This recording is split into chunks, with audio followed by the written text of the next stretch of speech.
Picture a world where not a single cleaner goes to work.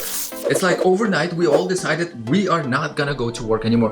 What are the consequences? Can you even anticipate how deep, how bad the consequences can be should we, the cleaners, decide not to go to work overnight? Of course, we know when the times are hard, our clients cut out cleaners. Cleaners are one of the first things to go, including the art pieces, right? Hey, yes, the times are tough, the hyperinflation, there's joblessness.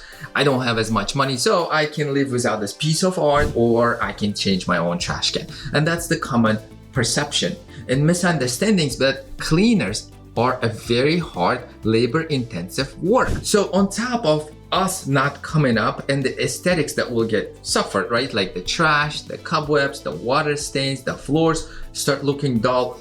On top of that, there's a lot more things that will happen. Trash won't get picked up anymore. Imagine the food leftovers and etc. in the offices, in the manufacturing plants that are not being picked up, and they start inviting rodents, right? Cockroaches, spiders, all that stuff, and that generates smell now, because now you have very unpleasant, not only aesthetically, but also something, the place you cannot be and stay and live. Imagine the toilets that get unmaintained, like who would go there? Airports, the bathrooms are neglected, the hospitals are neglected. Employee morale will automatically go down because now, hey, who wants to work in a non-clean, unhygiene space?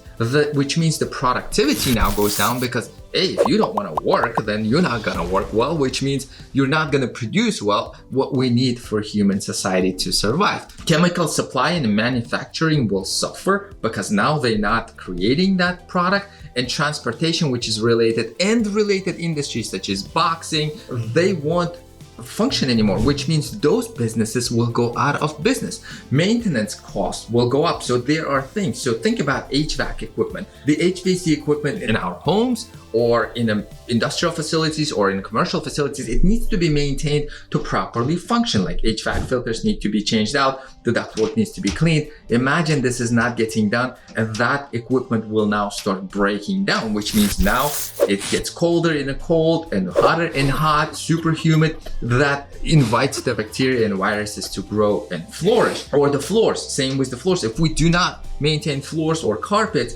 then they get dull, then they have to be replaced. Then the carpets will start growing stuff you don't want to walk on or inhale because the carpets need to be maintained. Mold will start growing. And where does the mold grow?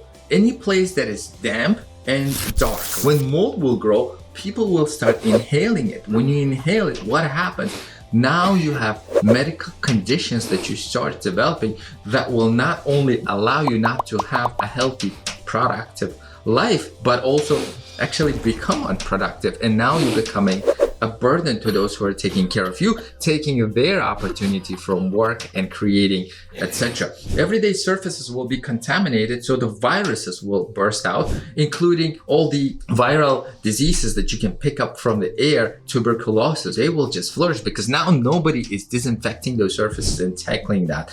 Vulnerable individuals, unfortunately, will be hurt first, and those who have compromised immune system. So they'll get hurt, and because they're hurt, those that are healthy start helping them. And then, of course, it takes away from their productivity. Contamination in food plants will lead to food poisoning and supply shortages. Imagine hospitals, gyms, the schools, the airports, where just people will start getting sick. Viruses outbreaks, right? COVID and Ebola-like virus outbreaks will happen that are deadly. Hospitals will not be able to maintain with the influx of people. The hospitals will overflow. Nurse shortages, employee shortages, which means the supply shortages causing hyperinflation, the civil unrest, the public unrest. The world as we know will tremble. The world as we know will change. So next time somebody says, hey, you're just a cleaner and your position is not of value, then point them to this video and see you on that one. But don't forget to hit like on this one as well. Thanks, bye-bye.